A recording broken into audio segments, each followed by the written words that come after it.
अळूच्या पानाची शेंगुळी सर्वप्रथम पाणी धुवून घेऊन नंतर ती कट करून मिरचीसुद्धा कट करून टाकायची आणि नंतर एका पॅनमध्ये गरम पाणी घालून गरम पाणी उकळी आल्यावर त्यामध्ये ती पाणी सोडायची. नंतर 10 मिनटं थंड होऊन ती पाणी वाफली की नंतर त्याच्यामधून पाणी पिळून घ्यायचं आणि त्याच्यामध्ये नंतर 3 प्रकारची पीठं घालायची. ज्वारीचं पीठ अर्धी वाटी, ज्वारीचं पीठ अर्धी वाटी, बेसन पीठ अर्धी वाटी, गव्हाचं पीठ. नंतर तिखट मीठ सगळं आवडीनुसार टाकून त्याच्यामध्ये थोडं हिंग घालायचं आणि ओवा पण टाकायचा थोडा आणि जिरंसुद्धा घालून नंतर ती मोहन थोडं तेल टाकून नंतर ते चांगला कणिक भिजवायची आणि त्याच्यानंतर 10 मिनटं ती रेस्ट करून ठेवल्यानंतर एका पॅनमध्ये गरम थोडं तेल टाकायचं. आपल्याला शॅलो फ्राय करायचं आहे त्याच्यामुळे थोडंच तेल टाकायचं आणि शेंगुळी तयार करून थोडी तयार झाली, तेल गरम झालं की त्याच्यामध्ये ती सोडायची. आपल्याला शॅलो फ्राय करायचं आहे त्याच्यामुळे जास्त तेल टाकायचं नाही. त्याच्यामध्ये ते थोडी खस्सर होऊ द्यायची. खस्सर झाली की ती लाल लाल छान खस्सर होते. ज्वारीच्या पिठामुळे ती खस्सर अशी खुसखुशीत होते.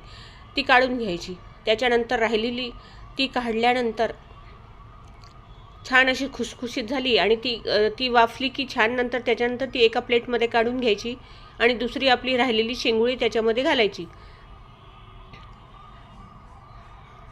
शेंगुळी घातल्यानंतर तीसुद्धा वाफू द्यायची. नंतर एका प्लेटमध्ये काढून खायला द्यायची. बघा किती सुंदर. त्याच्यामध्ये कोथिंबीर वगैरे वरतून पेरून टाकायची आणि त्याच्यामध्ये नंतर खुसखुशीत अशी छान सॉससोबत ती लावून खायची. इतकं छान लागते. यम्मी यम्मी खरंच. आहा.